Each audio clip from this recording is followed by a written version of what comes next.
A história tem isso, não? Que parece passada, mas é sempre presente.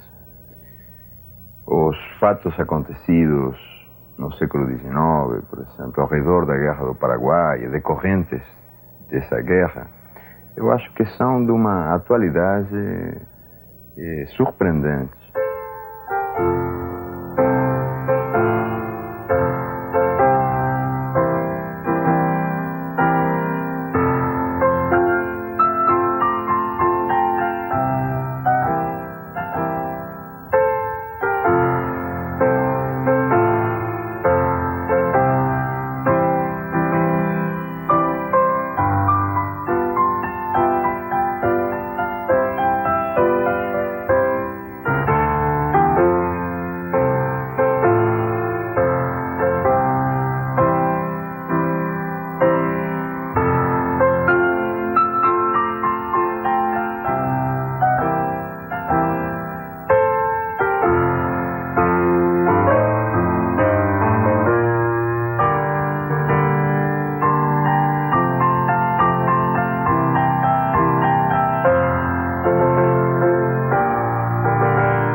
Mato Grosso espera. A 27 de dezembro de 1864, no então Mato Grosso, houve-se o primeiro tiro da Guerra do Paraguai. Alvo, o Forte de Coimbra, no Alto Rio Paraguai, a fronteira mais a oeste do Brasil. A rápida posse de Coimbra pelo coronel Barrios, com 4.500 homens embarcados e cujo despreparo militar sacrifica mais de 200 vidas, é o episódio sintomático da falta de ânimo do Brasil para uma guerra. Ao contrário do Paraguai, em armas há vários meses. O comandante da área, tenente-coronel Hermenegildo Porto Carreiro, por coincidência inspecionando o forte, em princípio repele a intimação de Barrios para render-se. Acuado pelo intenso bombardeio dos navios e tentativas de assalto, Porto Carreiro abandona o forte à noite, sem feridos. Há munição e soldados para resistir, enquanto reforços se encontram a caminho. Eu vi da fronteira onde o Brasil foi Paraguai. E às vezes deixa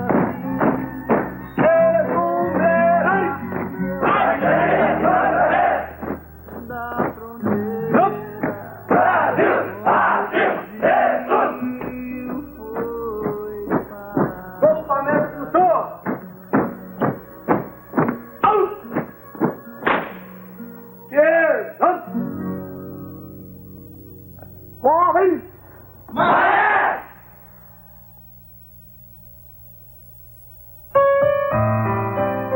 Em Corumbá, o pânico também toma conta do comandante das armas, Coronel Carlos Augusto de Oliveira, que mesmo sem ter visto o invasor, foge para a capital da província com todo o seu Estado-Maior e respectiva tropa.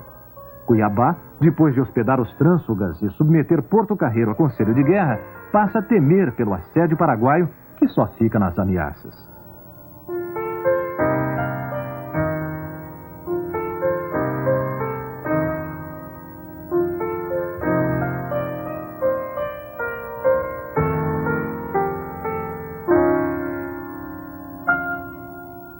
Quando chovia, assim, a chuva grande, mais que escorria, assim, ficava aquela quantidade de osso.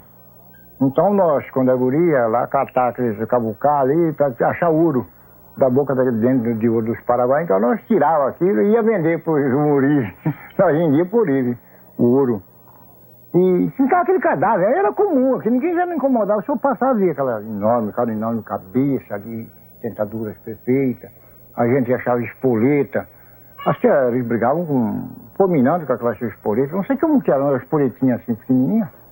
Então nós gurizada apanhávamos muito aquilo. Porque agora que era osso muito grande, o comandante mandava rapar aquilo, colher tudo e enterrar no cemitério. Sempre enterrava. Mas era muita quantidade. Eu calculo mais ou menos uns 800 a 500 homens ali, naquele pátio ali da igreja. Onde tem, da porta da igreja para lá, era até, vamos dizer, uns 50 metros mais ou menos, uma área ali era só urso do Paraguai.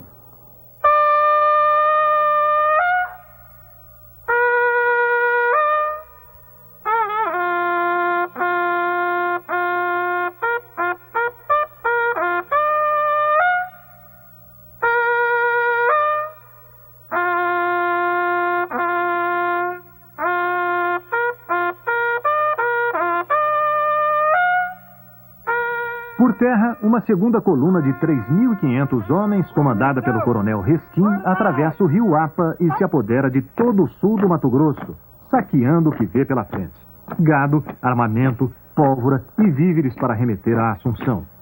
Simultaneamente, em Dourados, o capitão Martim Urbieta, com 200 soldados, assalta a vanguarda brasileira do tenente Antônio João, à frente de apenas 15 homens.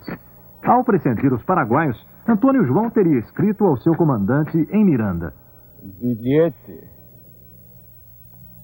dizia: sei que morro, mas meu sangue de meus companheiros servirá de protesto solene contra a invasão do solo da minha pátria. Antônio João não há forte repara. suspeita sobre a existência e autenticidade de tamanho heroísmo. Até hoje, a figura de Antônio João é um fantasma. A imagem aqui reproduzida é mera fantasia. O exército ainda está à procura do verdadeiro rosto do patrono do seu quadro auxiliar de oficiais. Pátria. Concretizou o que escreveu. Cumpriu com a palavra do soldado. Es simplemente el deseo unilateral, digamos, de López, que se aprovecha de una serie de circunstancias, como una guerra civil en el Uruguay, para iniciar esta guerra de la Triple Alianza. El hecho de que le toma tanto a la Argentina como al Brasil casi un año estar preparados, no tener los soldados, los voluntarios, implica que ellos no solo no estaban buscando una guerra, sino que no estaban preparados para esa guerra. El Brasil tiene que comenzar a importar material, armamentos, ¿no? Comenzar a adiestrar soldados, incluso ofrecer libertad a los esclavos porque no tenía un ejército. Quando explodiu a Guerra do Paraguai, etc., a corte acreditava que no Rio Grande do Sul haveria um exército capaz e suficiente de conter a invasão paraguaia que se processou ali no Rio Grande do Sul. Por quê? Porque todos os meses mandavam uma determinada quantia em dinheiro para que os generais desses exércitos pagassem os seus soldados. O que aconteciam é que esses generais, que eram os pais da pátria, simplesmente embolsavam essas quantias. E os soldados só existiam no papel, que era justamente para que eles recebessem o dinheiro. Quando o Império, o governo central, descobre essa falcatrua, ao invés de botar esses militares na cadeia, como bons ladrões que eram, simplesmente abafa o escândalo e lhes dá mais dinheiro para que eles comprem armas, fardamento, etc., para esses escravos e voluntários, entre aspas, que chegavam do Brasil inteiro. E comprem também cavalos. O que ocorre é que esses militares, do Rio Grande do Sul especificamente, e alguns de outras regiões, já acostumados com maneira fácil de ganhar dinheiro, se transformaram nos maiores ladrões de cavalo do mundo, porque eles compravam pangarés mortos, apodrecendo, ou então faziam compras fictícias em troca de recibos de algo que não tinha valor nenhum, para ir para a Guerra do Paraguai. Novo exército paraguaio respondendo à proclamação de López. El Paraguay era una república feliz, a pesar de su sistema autoritario de gobierno. Era una república rica, tenía sus ferrocarriles, tenía sus telégrafos, tenía sus fábricas de armas, tenía una serie de cosas que otros estados americanos todavía no habían alcanzado. A nosotros nos extraña, y a algunos cuantos estudiosos, cómo esa contienda guerrera, vinieron a unirse brasileños con argentinos y uruguayos. Eso más vale, de acuerdo a nuestro criterio, tendría que haber sido la Argentina, el Uruguay, Paraguay contra el Brasil. O general Bartolomeu Mitre conduz o valente exército argentino para a guerra. Se disgustan tremendamente porque nosotros le decimos de que lo llevaron los brasileños, lo llevaron de la mano a los argentinos en la guerra. Y eso es lo que no les gusta, porque a ellos no les gusta que los brasileños lo hayan tomado así de la mano como una criatura, que lo que queremos hacerle entender de que fueron unos niños de hacerse convencidos y se fueron a la guerra, porque todo el pueblo argentino no estaba absolutamente de acuerdo con la guerra. Se le levantaban en las distintas provincias en contra de la guerra. Tenían que movilizarlos a latigazos y engrillarlos, muchas veces los traían al Paraguay en la guerra. Yo creo que esa unión se debió más a la masonería, que Pedro II, el duque de Caxias y otros eran todos masones y de alta graduación, como también Mitre, que era el grado 33, que es el máximo, y ayudado también por los brasileños, lo pusieron a Flores, Venancio Flores, que era también otro masón, de modo que se hizo una unión de los masones, y eso fue lo que vinieron después contra el Paraguay. Yo creo que la Triple Alianza fue simplemente sorprendida por la declaración de guerra de López. Incluso la Triple Alianza fue sorprendida, Mitre viéndose como aliado, ¿no? Nada natural, por cierto, de don Pedro II. Ellos habrán sido los primeros sorprendidos por esa declaración de guerra. En consecuencia, la Triple Alianza no puede venir como resultado de una conspiración liberal o de querer volver liberal al Estado paraguayo. No, en absoluto no era ese tipo de cosas. Era simplemente una guerra que les fue impuesta en esos momentos por una condición. López, obviamente con muy poco tino diplomático, cree que está en condiciones de forzar una suerte de equilibrio de poder, de balance de poder en el Río de la Plata, cuando que básicamente no existía ningún balance de poder. El Brasil era más poderoso que el Paraguay y la Argentina juntos, seguramente.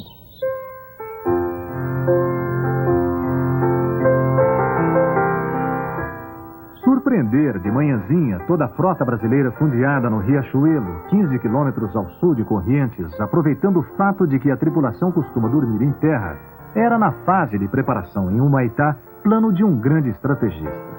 Mas como se repetirá no decorrer da guerra, Lopes, além de sempre ausente do fronte, é o comandante de um grupo de oficiais sem treinamento de combate e sem iniciativa, apesar da valentia e do patriotismo.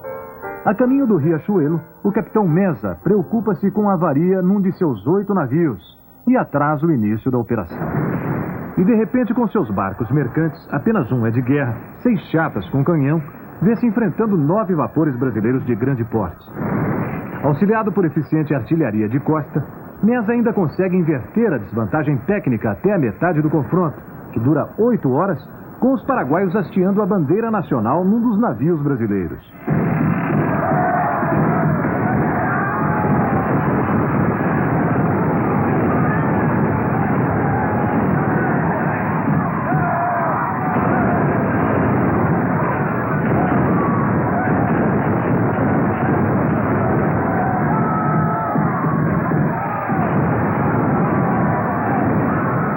Momento em que os navios encalharam, no navio em que os navios começaram a ser abordados pelos paraguaios e que encontravam dificuldades em manobrar naquele canal estreito em que estava sendo travada a batalha. Ali houve aquele golpe de gênio do almirante Barroso, do chefe Barroso, que resolveu utilizar o potencial que ele tinha na mão, que era a fragata Amazonas, e investiu com o seu próprio navio sobre os navios paraguaios, né, usando a roda de proa da fragata Amazonas como uma espécie de ariete. E com isso ele transformou a situação completamente. Até aquele momento nós estávamos em inferioridade de condição exatamente porque estávamos tendo dificuldade em manobrar. Né? Mas quando o chefe Barroso investiu sobre os navios paraguaios e começou a colocá-los a pique, e os restantes viram que se não se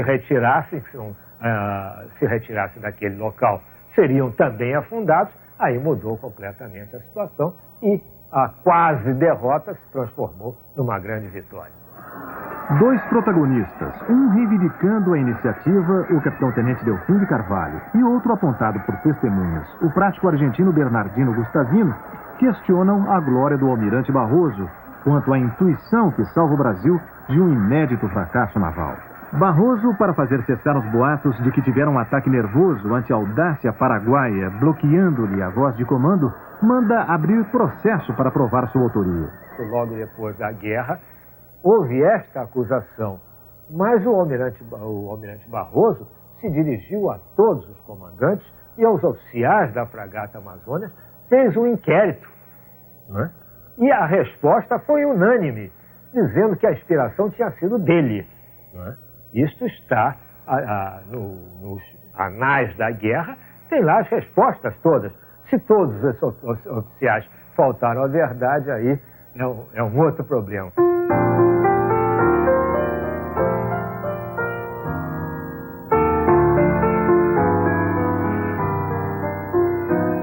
O avanço relâmpago de Lopes para socorrer o Uruguai, para isso invadindo o Rio Grande do Sul, e a inábil defesa do território brasileiro, é uma sucessão de episódios vergonhosos.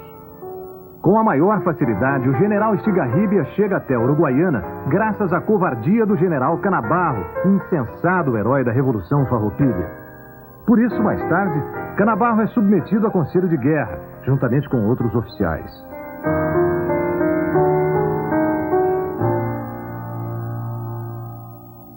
Na outra margem do rio Uruguai, o restante da tropa de Estigarribia é vítima da primeira carnificina da guerra. O general Flores, com 9.000 uruguaios, inclusive 400 ex-escravos, mata 1.700 paraguaios e captura mais de 1.000, muitos depois friamente decapitados.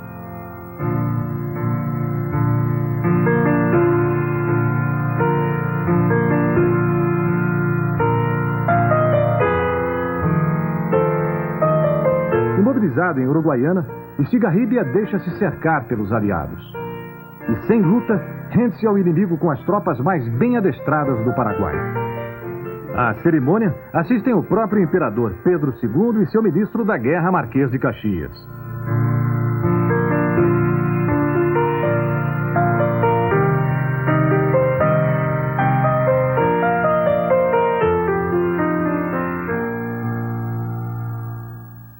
O general Robles procede como Estigarribia, permanecendo sem ação em Goia, abaixo de Corrientes, com 16.000 homens. Lopes desconfia de sua lealdade e manda fuzilá-lo como traidor.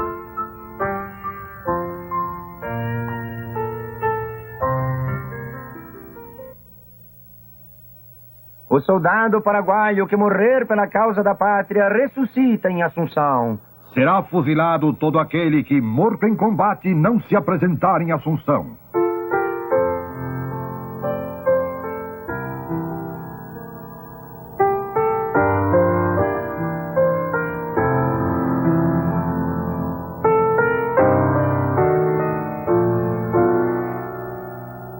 Violando todas as leis humanitárias da guerra, os aliados distribuem entre si os 1.200 prisioneiros de Yataí.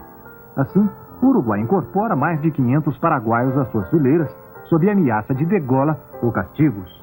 Outros 300 são remetidos a Buenos Aires para trabalhos domésticos.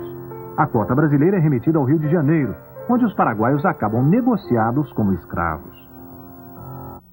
La guerra no fue desencadenada por Inglaterra. Inclusive, no sé hasta dónde Inglaterra podía tener interés en desencadenar la guerra, que podía perjudicar el comercio inglés. Sin embargo, en el caso argentino, los recursos fundamentales, los recursos financieros fundamentales, fueron provistos por Inglaterra. Por ejemplo, el Banco de Londres y América del Sur, un banco que todavía existe en Buenos Aires, entregaba todos los días a la tesorería del gobierno de Mitre sumas de dinero para pagar los gastos cotidianos de la guerra. En ese momento, un argentino que se llamaba de la Riestra, un enviado del gobierno, estaba en Londres tramitando un empréstito. Ese empréstito llegó. Posteriormente hubo otro empréstito. Con esos empréstitos, Eran compradas armas, municiones, animales, comida para los animales y todas esas cosas. Yo pienso que sin esos recursos financieros, aquella Argentina, aquel gobierno de Argentina no hubiera podido hacer la guerra. También cuando uno observa los empréstitos que recibió Brasil, las fechas, la cronología, coincide extraordinariamente. Los más grandes empréstitos que recibe Brasil, desde la época, desde los primeros tiempos del imperio hasta el año 65, corresponden al periodo inmediatamente anterior a la Guerra del Paraguay. Pero de ninguna manera yo estoy sugiriendo que fue Inglaterra la que desencadena la guerra. Inclusive porque Inglaterra siempre concilió perfectamente sus intereses con situaciones más o menos democráticas o simuladamente democráticas con situaciones autoritarias. O Brasil foi agredido pelas forças de Solano Lopes. O território de Mato Grosso foi invadido. Os paraguaios cometeram lá atos de violência e isto fez com que o Brasil se levantasse como um homem só para revidar essa agressão. Durasse o tempo que durasse, aquela injúria tinha que ser reparada. Eis como eu vejo a Guerra do Paraguai do ponto de vista do povo brasileiro.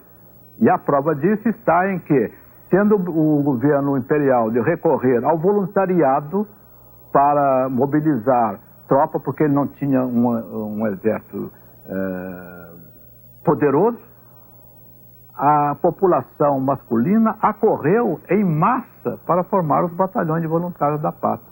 Eis aí a prova de que a Guerra do Paraguai, pelo menos na sua primeira fase, foi uma guerra popular no Brasil. O Brasil praticamente não tinha exército. Existia uma guarda nacional, que mais era uma guarda de senhores, para controlar o poder, para não permitir revoltas, etc, etc. Então, quando eclodiu a Guerra do Paraguai, o país se viu sem exército. Então, teve que formar um exército rapidamente. Então, criou-se, por lei, um corpo de voluntários da pátria. Esperava-se que os patriotas fossem morrer pela pátria no Paraguai. Acontece que os patriotas eram todos os senhores, etc., e que não acharam muito boa a ideia de morrer no longínquo Paraguai, quando eles tinham à mão grande número de negros escravos que poderiam substituí-los. Então, o que ocorreu na prática foi que eles mandavam em seu lugar alguns negros. Esses negros eram desviados do trabalho e iam para a guerra. Naturalmente, um ou outro patriota sempre seguia para a guerra e houve falta de soldados com o desenrolar da guerra, então se arregimentava, pegando à força pessoas desvalidas, vagabundos, bêbados, pessoas que não tinham meios de resistir, e assim se formou o exército brasileiro para ir para a Guerra do Paraguai. O resultado, naturalmente, foi deprimente. Voluntários da pátria se alistam com grande entusiasmo. Recrutamento nas ruas do Rio de Janeiro. Assim se caçam os negros. Soldados loucos para morrer pelo Brasil. Embarque heróico dos voluntários da pátria. En una provincia del interior de Argentina que se llama Catamarca, un herrero escribe un recibo para el gobernador.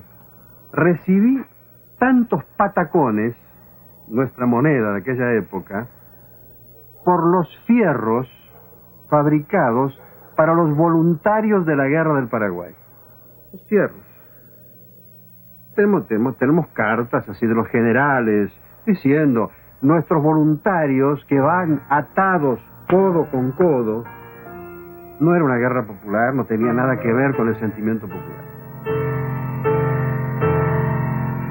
De Uruguaiana, o exército da Tríplice Aliança, sulcando a planície pantanosa da província argentina, chega a Corrientes, após a evacuação dos expedicionários de Lopes, que na infausta estocada além fronteiras, sofrem 21.000 baixas e não fazem nenhum prisioneiro.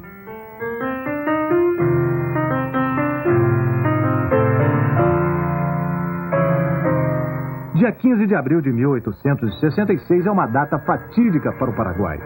65 mil brasileiros, argentinos e uruguaios irrompem no seu território para dele só sair uma década depois, com o país destruído e no poder um governo constitucional títere. Incapaz de resistir em Passo de la Pátria e Itapiru, Lopes recua para Estero de Jaco, ao norte, próximo de Tuiuti, à espera do inimigo. A guerra recomeça para o Paraguai.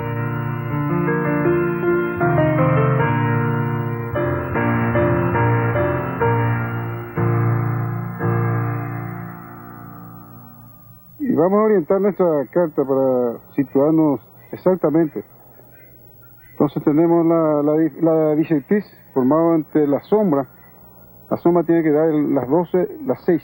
Y el horario, que son las 4, entonces, de la directriz nos está dando el norte acá. Exactamente tenemos el norte en este lugar. Entonces podemos orientar nuestra carta de acuerdo a la dirección que determinamos. Este local fue el campamento, el cuartel general del mariscal López. Una vez que las tropas pasaron el Paraná, se instalaron entonces Paso de Patria y Paso Pucú. Entonces tenemos Humaitá más allá, Curupaytí, Humaitá y nuestro frente el Paso de Patria.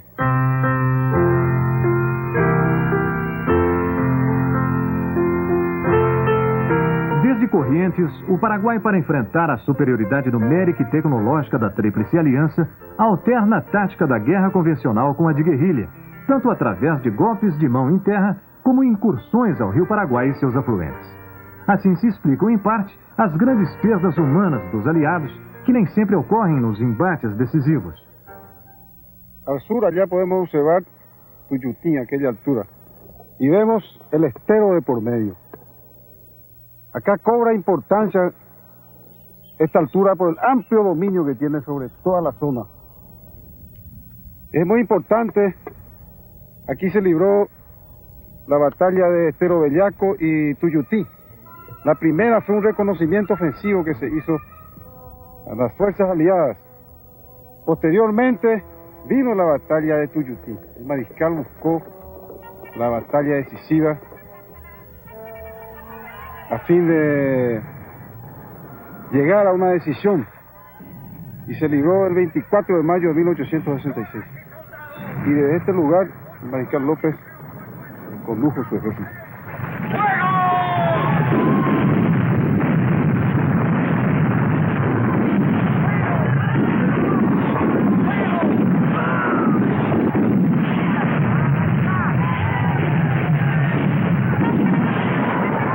Nos campos e lamaçais de Tuiuti, Lopes não apenas perde a oportunidade única de infligir aos aliados um escarmento que os levasse à mesa de negociações, como amarga uma formidável derrota, antes provocada pela incompetência de sua oficialidade que pela sabedoria tático-estratégica do adversário, que de invasor acaba numa defensiva imobilista. Lopes imagina a manobra envolvente por dois flancos, rápida e inesperada, para colocar-se à retaguarda aliada. Mas sua execução é um fiasco. Praticamente numa proporção de 2-1, durante 4 horas, com 250 canhões cobrindo 5 quilômetros de ferro, chumbo e fumaça, a Tríplice Aliança alquebra física e moralmente o exército de Lopes.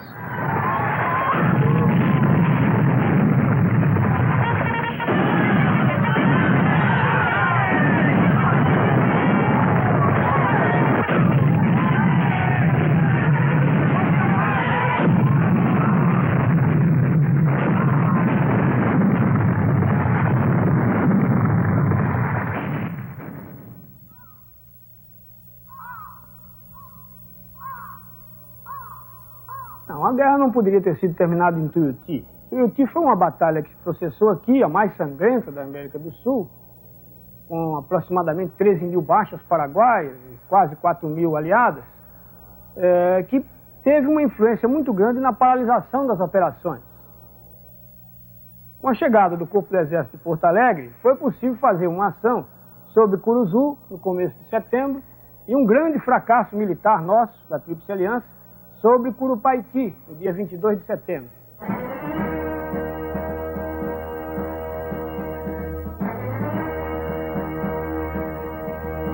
10 dias antes da Batalha de Curupaiti, Lopes pede entrevista com Mitre na van tentativa de uma conciliação. Em 5 horas de conversa sem testemunhas, o encontro de Yataiti-Corá não resulta em mais que uma troca de amabilidades, presentes e abraços.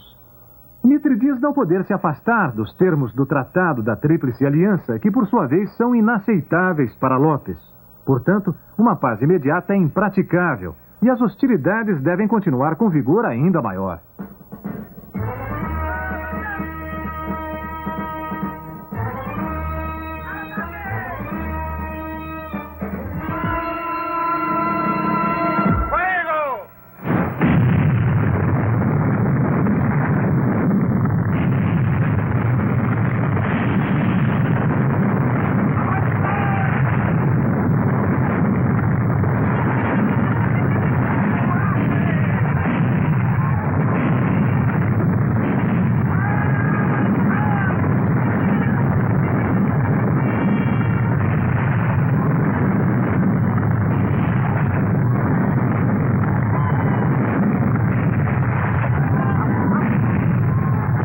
De setembro de 1866. A sangrenta lição que recebe aqui nesta sempre omitida por brasileiros e argentinos Batalha de Curupaiti é o coroamento da vacilante ofensiva dos aliados pela posse de Humaitá. Na hora aprazada, com navios apostos para fustigar a retaguarda costeira do inimigo, 20 mil homens, com os argentinos envergando vistosos uniformes de parada, os aliados preparam-se para romper as trincheiras de Curupaiti, defendidas por 5 mil paraguaios e 49 canhões. A derrota acelera a implosão do alto comando aliado. Tamandaré, Polidoro, Flores, Mitre e Porto Alegre já vinham disputando glórias futuras, a par do repertório de erros e pusilanimidade que a Tríplice Aliança coleciona desde Tuiuti. Doravante, a Guerra do Paraguai passa a ser assunto quase exclusivo de brasileiros. Eu estive nesse local durante uma semana e posso testemunhar a natureza também do terreno. O terreno aqui é um terreno muito difícil. Existem os esteiros, existem os pântanos em grande quantidade na beira do rio, nas proximidades. O desconhecimento do terreno é muito temerário para um chefe militar deslocar um grosso de um exército de 30 mil homens, por exemplo, sem um conhecimento aproximado do terreno. Daí o Caxias, no período de estabilização, ter empregado os balões para observação, dos quais ele poderia ter uma ideia mais precisa do terreno. Os reconhecimentos de cavalaria, os reconhecimentos navais, não seria fácil uma ação de imediato após Tuiuti. Paraguaios fazem cara feia para os aliados.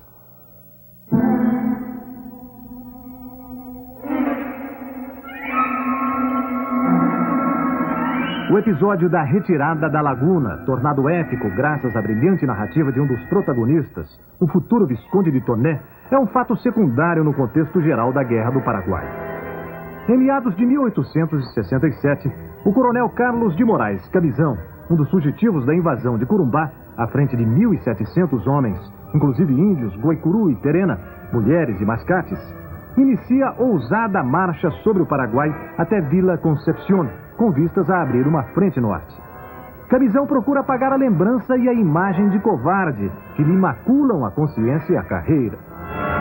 Então logo a coluna toma Bela Vista, rompendo o rio Apa, já nas proximidades da fazenda Laguna, tropas paraguaias obrigam Cabizão a retroceder até o rio Aquidauana, perdendo quase 1/3 de soldados e civis.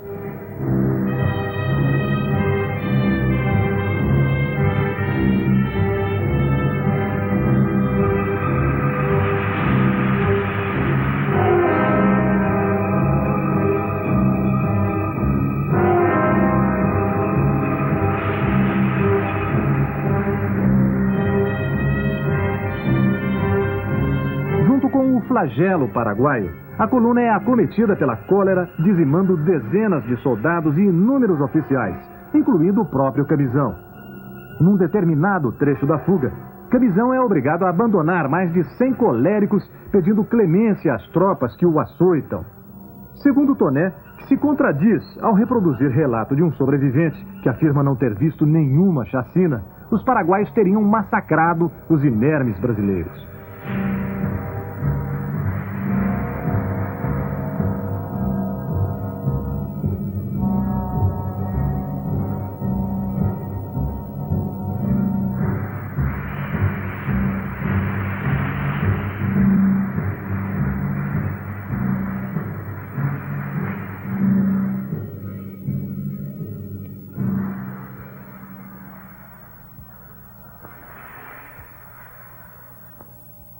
Caxias pretende afiar todas as espadas do exército brasileiro antes de atacar o Humaitá.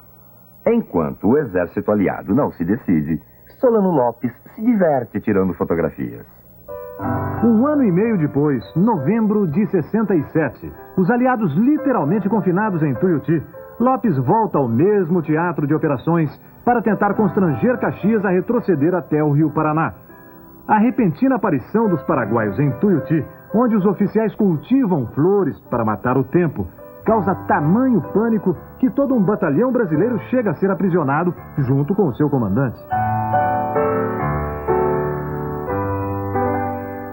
Entre os troféus, além de canhões, munição e bandeiras aliadas, o Paraguai arrebata um de cunho político, o batalhão chamado Legião Paraguaia, composto de concidadãos inimigos do regime lopista, exilados em Buenos Aires, e de prisioneiros obrigados a lutar contra a pátria, que é quase todo aniquilado. A exemplo dessa vitória de Tuiuti, fartamente comemorada com bailes e condecorações, o Paraguai contabiliza como tal vários malogros anteriores, como os de Parecuê, Tataíba, Potrero Obeja e Itaí, que são mérito militar da Tríplice Aliança.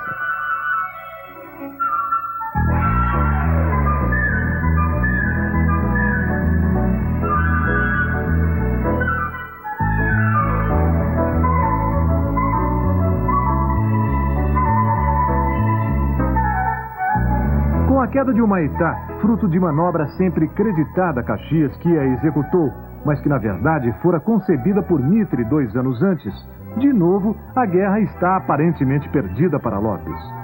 Em 28 meses de lutas no triângulo formado pelos rios Paraná, Paraguai e a fortaleza de Humaitá, morrem mais de 70 mil combatentes entre aliados e paraguaios, além de milhares de coléricos, feridos, mutilados e desertores de ambos os lados. Estamos ubicados exactamente en Humaitá. Podemos observar las ruinas del templo Humaitá, que soportó 18 meses el bombardeo de la escuadra aliada. 233 bocas de cañones cayeron sobre las fortificaciones de Humaitá. Aguas abajo está la batería Londres, que controlaba el canal del río Paraguay. Delante, aguas abajo de batería Londres, estaban extendidas las cadenas que cerraban el paso de la escuadra. Humaitá está situado a retaguardia de Curupaytí. Agua arriba tenemos a Villa del Pilar. Humaitá constituyó un punto muy importante. Recién en febrero del 68, los acorazados forzaron el paso de Humaitá. Y es probablemente debido a una creciente, según las memorias, dicen en aquella época había creciente y permitieron el paso entonces de las escuadras. Las escuadras pasaron y fueron hasta Asunción, fundaron cerca de Asunción, de donde iniciaron el bombardeo de la capital. El mariscal el 10 de noviembre de 1967 había repasado el río Paraná, había venido de Paso Pucú, llegado a Humaitá y pasado a la región occidental, donde se desplazó entonces hasta el Tevicuarí. Eso fue en noviembre y el paso de la escuadra recién fue en febrero del 68. O sea, 3 meses después la esquadra forçou o passo. Não, infelizmente os paraguaios, infelizmente nessa época para nós, empreenderam uma operação que pode ser considerado como uma operação muito bem sucedida, que foi a retirada do Grosso de Lopes, por ele pessoalmente comandado, na direção geral do norte, deixando em Humaitá uma pequena guarnição inexpressiva, e pouco depois se rendeu. Esse retraimento de mais de 12 mil homens do exército de Lopes, pelo Chaco, atual Chaco argentino, salvou o exército paraguaio da derrota total.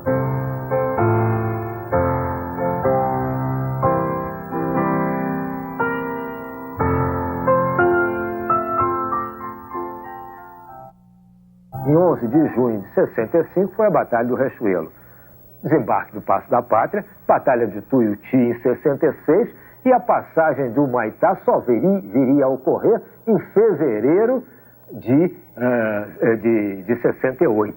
Portanto, mais de 2 anos após Riachuelo. Por que isso? Porque nós não tínhamos uma esquadra capaz de fazer esta ultrapassagem. Nós tivemos que preparar toda uma esquadra, porque o rio era estreito, as fortificações paraguaias eram poderosas e qualquer navio de madeira que tentasse ultrapassá-los seria inexoravelmente afundado. Então, o que nós fizemos? Nós construímos no Brasil um bom número de navios, artilhamos esses navios, encoraçamos esses navios e adquirimos no exterior também um bom número de navios, inclusive aqueles navios encomendados pelo governo do Paraguai. Com estes navios, quando eles foram para o teatro de operações, então nós pudemos iniciar a nossa ofensiva contra o território paraguaio.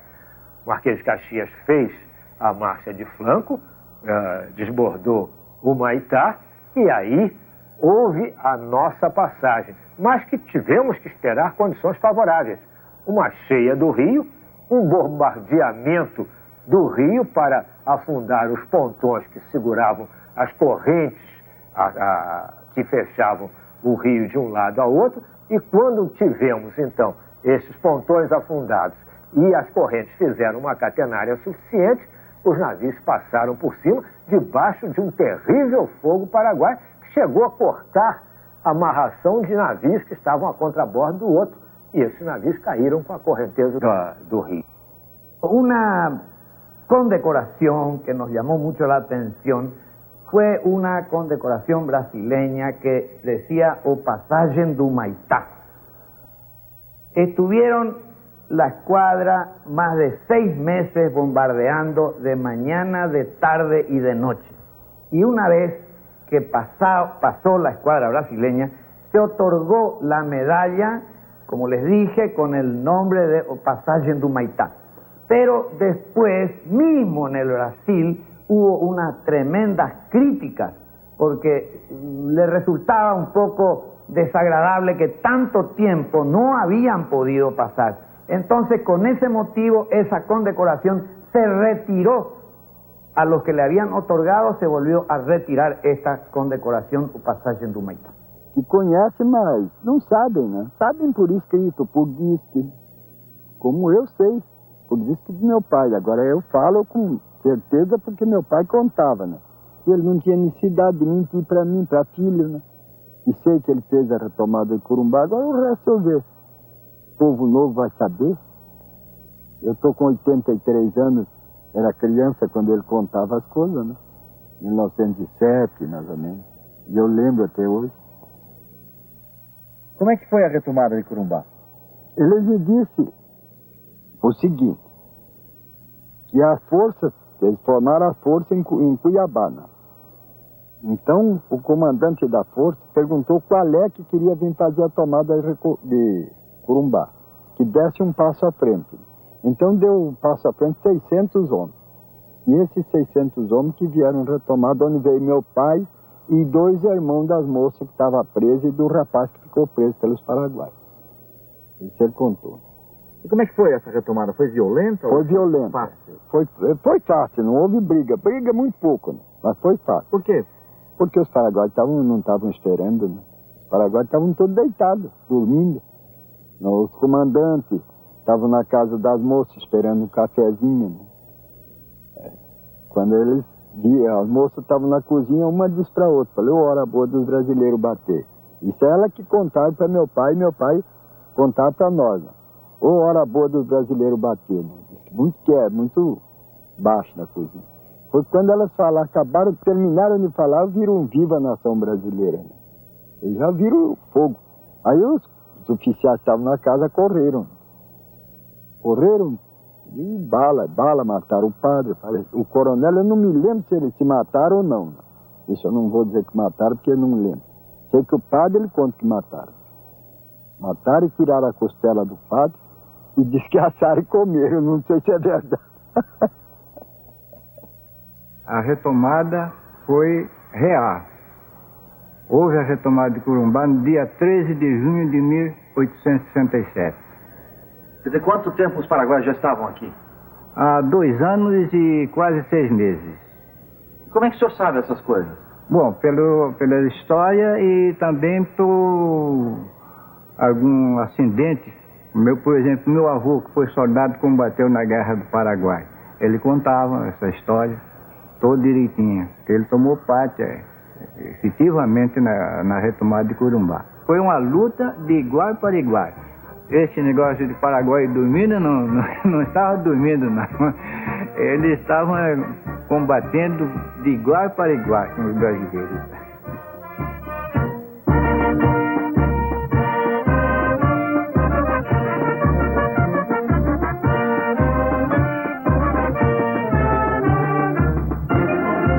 A ocupação do Mato Grosso, com os paraguaios usufruindo livremente de Corumbá por 2 anos e meio, inicialmente parecia ter apenas efeito psicológico.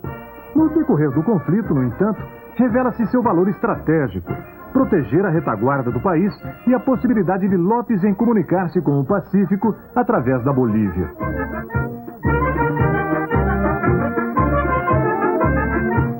A bandeira paraguaia chega até a contar com a simpatia do ditador Mariano Melgarejo, que promete a Lopes, sem cumprir a palavra, 12.000 soldados bolivianos.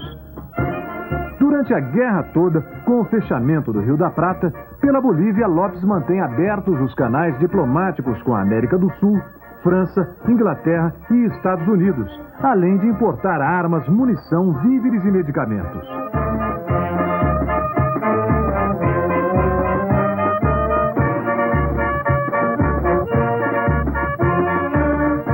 Aqui nessa praça havia uns canhões instalados, a atual Praça da República. E instalados os canhões aqui por ter bom campo de tiro para o Rio Paraguai, no caso de aproximação de embarcações.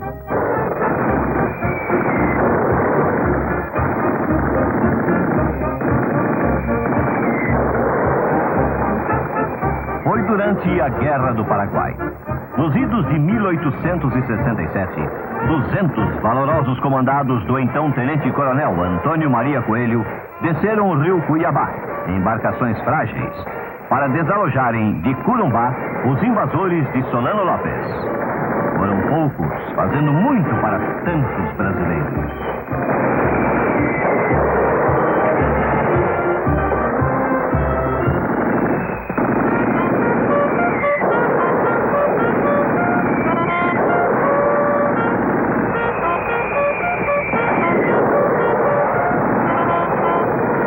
Exatamente como a história militar conservou, é reproduzido com um desempenho natural, próximo ao verídico, num espetáculo emocionante.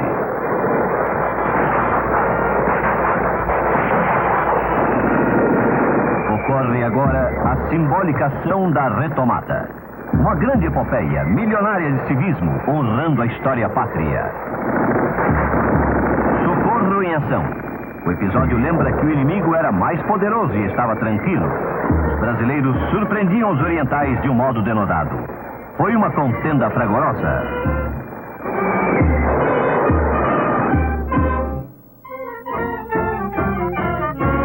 Yo veo el surgimiento de esa idea, de esa presentación de López como la encarnación del Estado Nacional, del deseo de liberación latinoamericana. Veo que eso va surgiendo en la década del 30 con la importación que hacemos de las ideas totalitarias de la Europa contemporánea, ¿no? Es la misma época de Getúlio Vargas, es la época de Perón, que está buscando ver en Rosas a una figura nacionalista. Rosas no fue nacionalista en ningún sentido de la palabra. En 1934 aparece en Berlín un libro en que presentan a Simón Bolívar como un proto-Führer, una persona, el líder esclarecido que conoce lo que quiere su país y que representa exactamente todo lo que quiere y debe ser ese país. Es simplemente, esta era la época en que la democracia, en que los valores liberales, en que el disenso estaba siendo echado por la borda. Y es en ese mismo momento en que la gente comienza a recuperar la imagen política de líder, de gran sabedor de López. Con las categorías de nuestros días, Solano López era un dictador. Al mismo tiempo, era un personaje cuya popularidad, cuya capacidad de arrastrar al pueblo paraguayo fue una cosa realmente homérica, fantástica, ¿no? Quiere decir que si él no fue escogido en elecciones libres, sin embargo, él fue escogido por el pueblo paraguayo como su líder, sin duda. Por otro lado, liberalismo, como muchas palabras, sirve para enmascarar realidades que no coinciden con la manera. Si yo me pongo un cartel que soy bonito, nadie me va a creer, aunque tal vez acaben por creerme si yo insisto en llevar ese cartel. Vean qué lindo que soy, ¿no? El liberalismo también, es decir, la guerra se hace sobre todo en la Argentina en nombre del liberalismo. Ahora, ahí se ocultan fenómenos que hacen a la organización de un Estado nacional en la Argentina. Los organizadores de ese Estado consideraban de que los enemigos internos tenían en Paraguay el gran aliado externo. Y tal vez tenían razón. El temor del presidente Mitre, sobre todo, era que sus enemigos internos, aliados con Solano López, que tenía un ejército importante, pudieran llegar a frustrar la empresa que Mitre encarnaba en ese momento. Não havia liberdade de expressão porque era uma ditadura muito peculiar, instituída em 1812 por o Dr. Francia. Mas, em compensação, em nenhum outro lugar havia também liberdade de expressão e havia, como no caso do Brasil, um forte escravismo. Então, nós não podemos olhar a ditadura paraguaia do ditador Francia, depois dos Lopes, com a mesma visão ótica, com a mesma visão crítica que a gente entende hoje o que seja liberdade. Então, mesmo não havendo uma liberdade no Paraguai de manifestar-se algumas ideias, havia uma liberdade para ser um cidadão livre, no sentido de que todo homem tinha uma sobrevivência digna, ele podia comer, ele não passava fome, ele não era escravizado e ele tinha liberdade de trabalhar. En primer lugar, tenemos que relativizar la libertad de expresión en Brasil y en Argentina. La libertad de expresión estaba limitada a minorías muy minoritarias, para decirlo así. En Paraguay, de hecho, la libertad de expresión no existe, pero tampoco es planteada como problema por el pueblo paraguayo. Un pueblo de pequeños agricultores cuyo problema fundamental era la subsistencia cotidiana. Si no era un problema de expresarse políticamente, que además políticamente se expresaban a través de una adhesión incondicional por Solano López. Como antes había sido una adhesión incondicional por el padre de Solano López, porque era una dinastía, y antes de eso es el famoso Francia, que se había declarado a sí mismo dictador perpetuo del Paraguay, sin hipocresías. Es decir, no había libertad de expresión. Pero eso tiene que ser referido a la forma como estaba constituida la sociedad. Lo que nosotros llamaríamos una aristocracia, una burguesía, eso no existe en Paraguay. Existe un pequeño grupo dirigente integrado por la familia López, hermanos, cuñados, parientes, y después viene el pueblo, una masa de pequeños campesinos. Tiene que ver necesariamente con la emergencia en la Iberoamérica de una serie de dictadores de corte totalitario en el siglo presente, ya sea de izquierda o de derecha. Esto puede ser bien Fidel Castro o Juan Domingo Perón o Getúlio Vargas, una serie de gente que en el presente quiere estar representando lo que presumiblemente fue López para su pueblo en aquella época, el gran déspota esclarecido, la persona que sabía exactamente lo que quería el país y hacia dónde estaba yendo. Y entonces ese tipo de déspota hoy en día tiene sus enemigos en la Inglaterra, en los Estados Unidos, en los países liberales, capitalistas, donde existe algún tipo de libertad de pensamiento y donde existe el disenso. Y por lo tanto, para justificar algunas acciones del presente, ellos se basan en estas figuras históricas y tratan de encontrar en ellas valores que son propias de este siglo. Yo creo que lo ven a Bolívar de la misma manera, ¿no? Y están buscando siempre el héroe tradicional hispanoamericano para poder justificar ese tipo de cosas. Repito, por razones totalmente políticas de esta época, de políticas de un cierto populismo, de que el pueblo siempre va a estar feliz siendo dirigido de la mano, de manera paternalista, por aquel gran hombre, llámese Perón, Castro o Getúlio Vargas, que conoce exactamente dónde debe y quiere ir ese pueblo.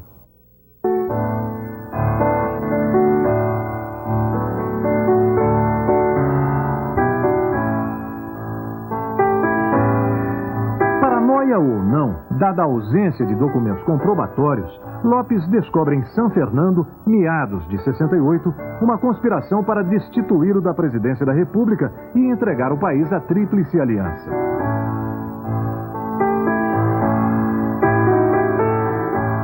A revolução é articulada pelo ministro norte-americano em Assunção, Charles Washburn, com a conivência de Caxias e o Ouro do Brasil, e a ativa participação dos irmãos e irmãs de Lopes, e até da própria mãe, Dona Juana Carrijo, que ele manda prender e chicotear. Madame Lynch, concubina de Lopes, mulher velha e insinuante, que ele arrebatara nos salões parisienses, detém poderes de sustar ou enviar algum desafeto ao castigo ou à execução. São justiçados entre mais de 1000 supostos inconfidentes, seus irmãos, cunhados, ministros e generais, e até o bispo Palácios, este fuzilado por ordem direta de um subalterno hierárquico, o padre Maís, que é quem preside os julgamentos. Hay una conspiración porque hay un cansancio de guerra. La guerra estaba perdida y no tenía mucho sentido continuarla. Allá ya hay una cuestión personal de Solano López. Solano López estaba dispuesto a ir hasta el final, y fue hasta el final. No solamente hasta el final de su propia vida, sino casi hasta el final de su propio pueblo. Y tenemos que la madre de Solano López, el hermano y generales, se daban cuenta de que no tenía, estaba perdido eso, había que rendirse y terminar. Porque lo otro era la hecatombe, y se llegó casi a la hecatombe, a un holocausto eso. Salvando las diferencias. Aquel famoso atentado contra Hitler, de un grupo de generales del más alto nivel, del Estado Mayor, le pusieron una bomba que no alcanzó su objetivo, era porque ya sabían que estaba terminado. Sin embargo, la egolatría, el amor propio del dictador, lo llevó hasta el final. Y se suicida, Hitler se suicida. Solano López de alguna manera también se suicida. Como extranjera, llegué a este país inquieto y palpitante, y dada por el amor al más ilustre de sus hijos. Por él hice mía esta tierra. Mías fueron sus noches y sus leyendas, sus ansias de poder engrandecido, la cándida belleza de sus mujeres, la inocente rudeza de sus hombres. Amé esta tierra porque amé al hombre que la encarnaba. Tuve hijos que hablaron el idioma de los hijos de esta tierra. Y ya en la guerra, lavé la herida de sus héroes.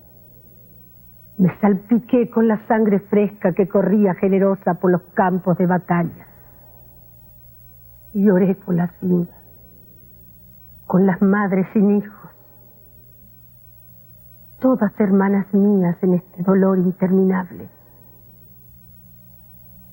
¿Qué pena puede igualarse a los horrores de esta guerra?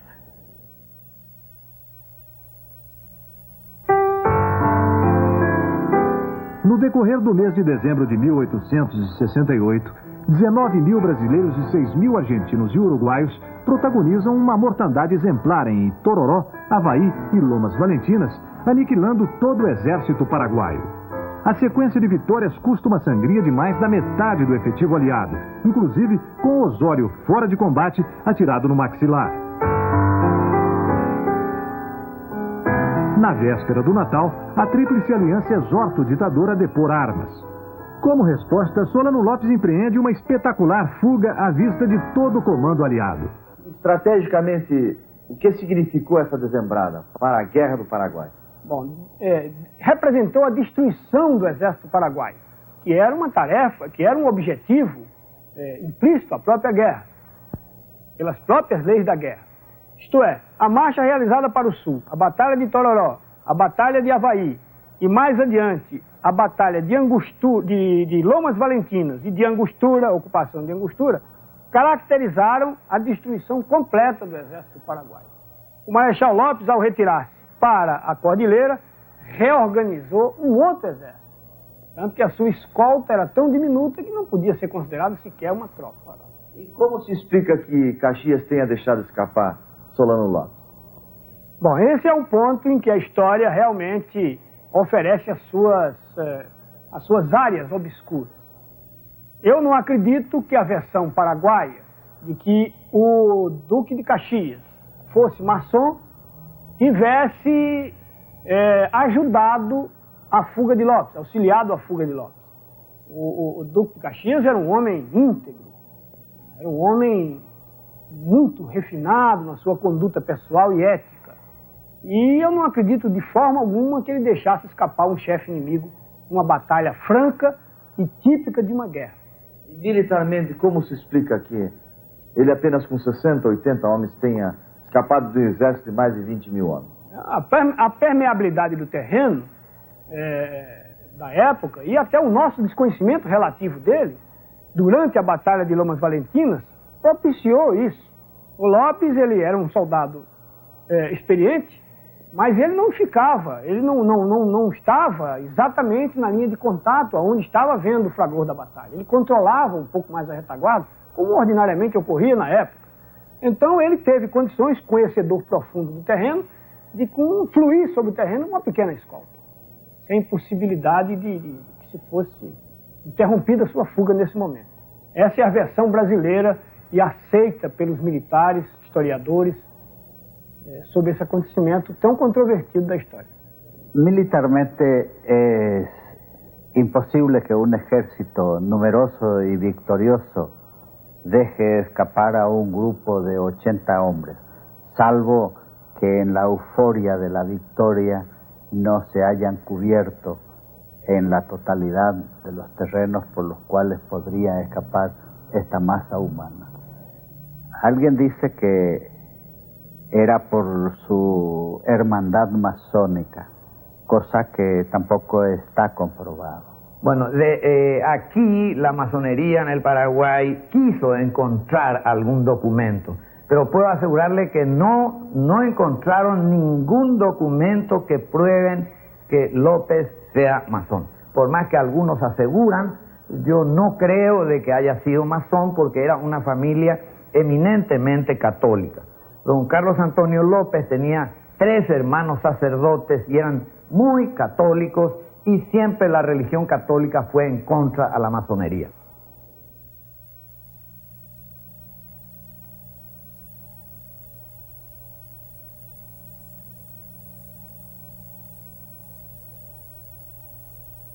La ocupación de Asunción fue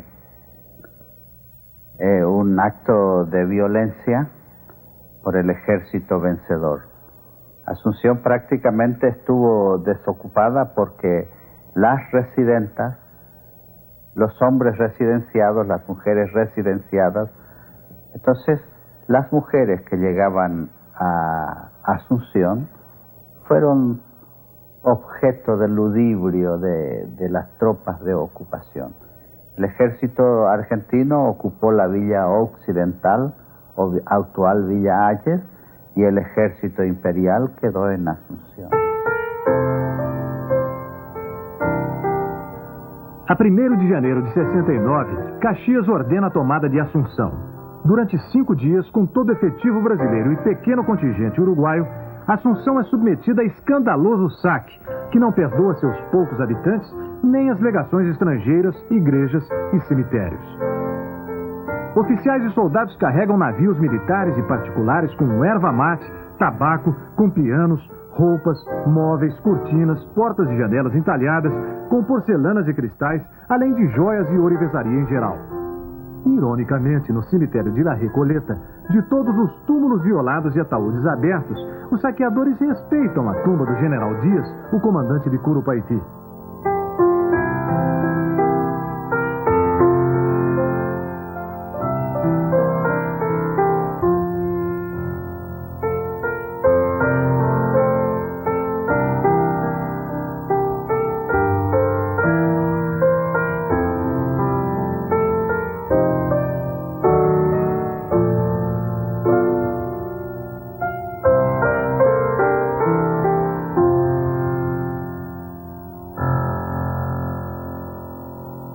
Aos 65 anos, cansado, doente e enfarado de 2 anos de um conflito que ajudara a prolongar, Caxias decide dar a guerra por terminada, mesmo sabendo que Lopes rearticula o seu exército. Este ato lhe custa caro. De volta ao Brasil, Caxias colhe violentas críticas no Senado e na imprensa por ter deixado Lopes escapar, além de ser acusado por injustificadas licenças, gratificações e promoções a seus oficiais e roubo de cavalos e bestas. No saque de Assunção, Caxias faz vista grossa com, aliás, todo o seu Estado-Maior.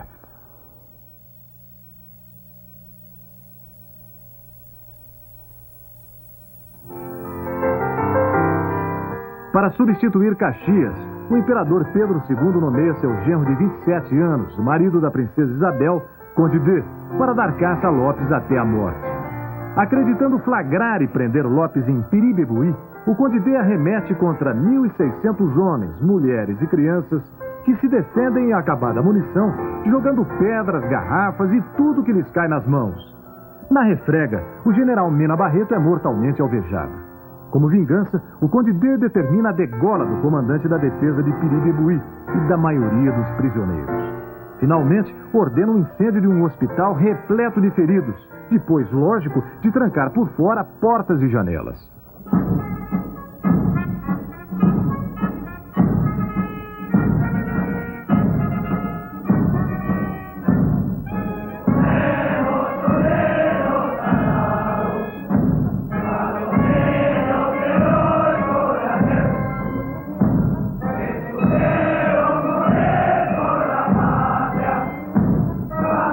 Na planície de Campo Grande, ou a Costa Nhu para os paraguaios, desenrola-se o mais horrível combate de todo o conflito. Ali, o general Cabageiro, que cobre a retaguarda do maltrapilho séquito de Lopes, é inteiramente envolvido pelas forças aliadas que levam 8 horas para quebrar a resistência de 3.000 paraguaios, centenas de garotos com menos de 14 anos. Na mitologia desse embate, existe a versão de que as crianças ostentam barba e bigode postiços, feitos de espiga de milho, para parecerem veteranos quando observados de binóculo. Morrem 2.000 paraguaios e apenas 46 oficiais e soldados do Conde D, que, terminado o combate, manda tocar fogo na macega que cobre os campos de Acosta Nhu. As mães que vêm acudir os filhos feridos ou enterrar seus mortos acabam presas no gigantesco incêndio.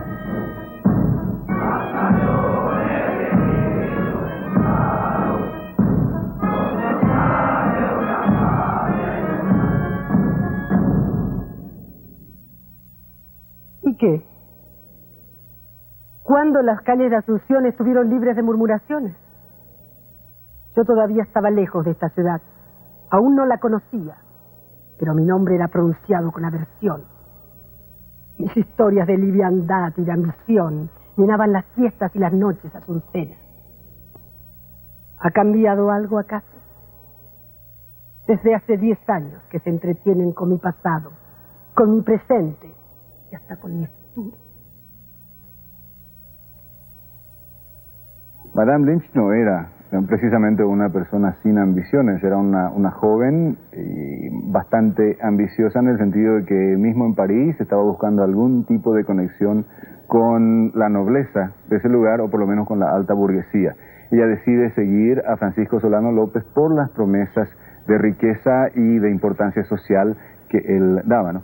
Pero se encuentra al llegar a Asunción con la gran tragedia de que esta sociedad muy provinciana y muy colonial y muy española no la acepta porque no está casada. El mismo padre de Francisco Solano López, ¿no?, don Carlos Antonio López, prohíbe a ambos vivir juntos por eso, ¿no? Los sacerdotes de la Iglesia Católica se rehúsan a bautizar a los primeros hijos de ambos, ¿no?, hasta que consiguen uno en el interior después, pero los de Asunción se rehúsan a hacer ese tipo de cosas.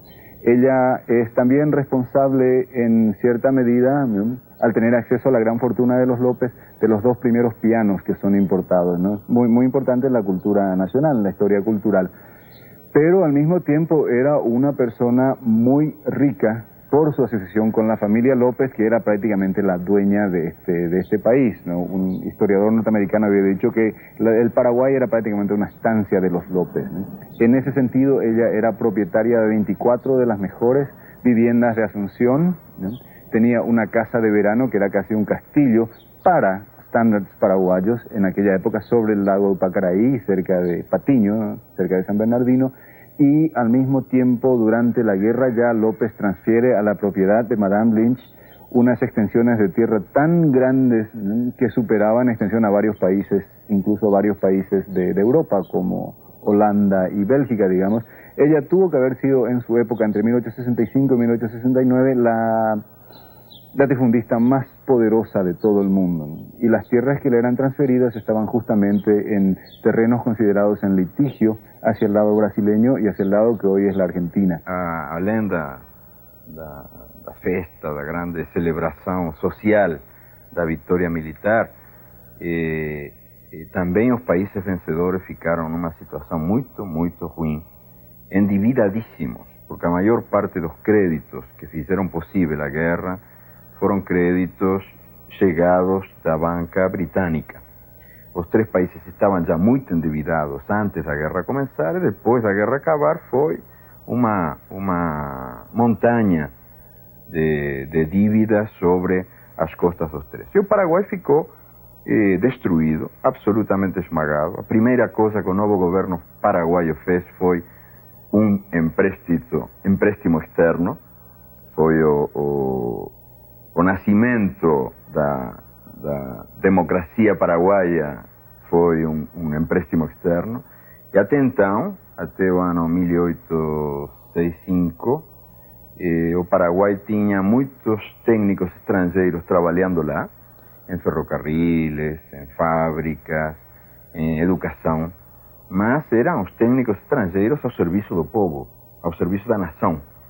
Não era a nação posta ao serviço dos interesses estrangeiros.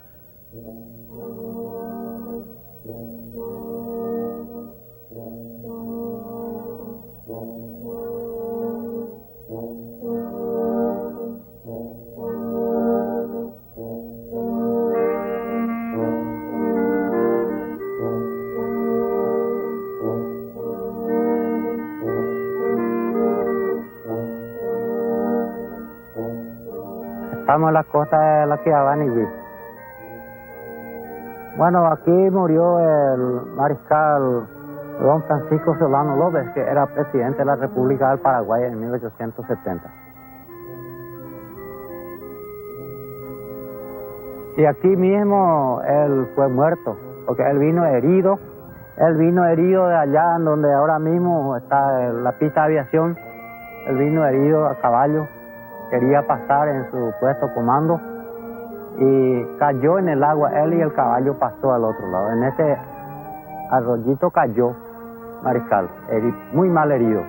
Entonces le ayudaron a sacar del agua el coronel Aguiar, está el coronel Caminos, el capitán Argüello, coronel Aguiar, y le ayudaron a sacar ahí. Y él estaba sentado con su sable en la mano. Y ahí lo intimaron, le pidió rendición. Y él dijo ahí, muero con mi patria. Entonces ahí el jefe, el comando que estaba acá comandando su ejército, el general Cámara, ordenó a Cabo Diabo para que lo mataran.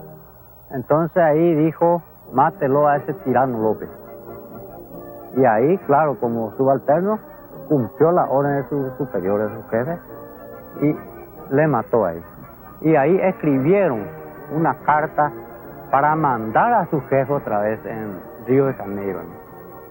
Y ahí dice, hoy, 1 de marzo de 1870, fue muerto el tirano López a balazo y a cuchillazo. Ellos procuraban llevar algún recuerdo, como cortar su oreja, romper un diente, cortar su cabello.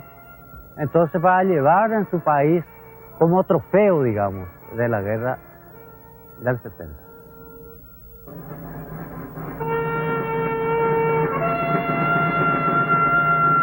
Ao ver o cadáver de Solano Lopes, o major Floriano Peixoto, depois conhecido como Marechal de Ferro, não resiste e exclama: como este, o Brasil precisa de alguns. Madame Lynch, que vela os corpos do ditador e de seu filho, Coronel Pantito, de apenas 15 anos, vira-se para ele e diz: então, Major, era essa a civilização que os senhores iam trazer ao Paraguai?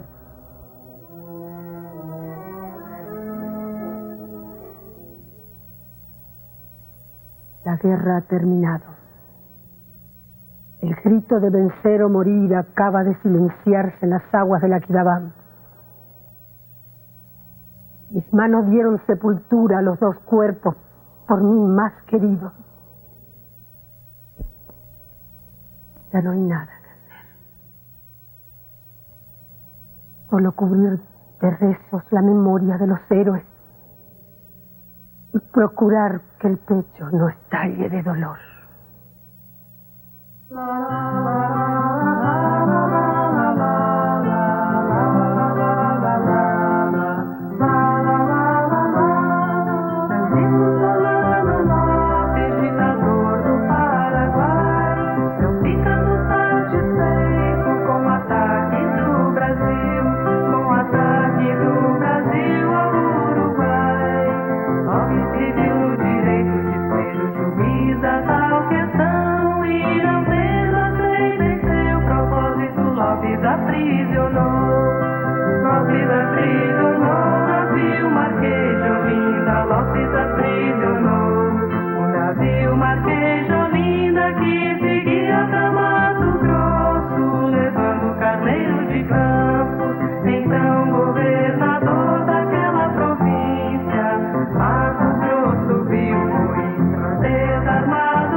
Tirano agressor, e tão grande era o poder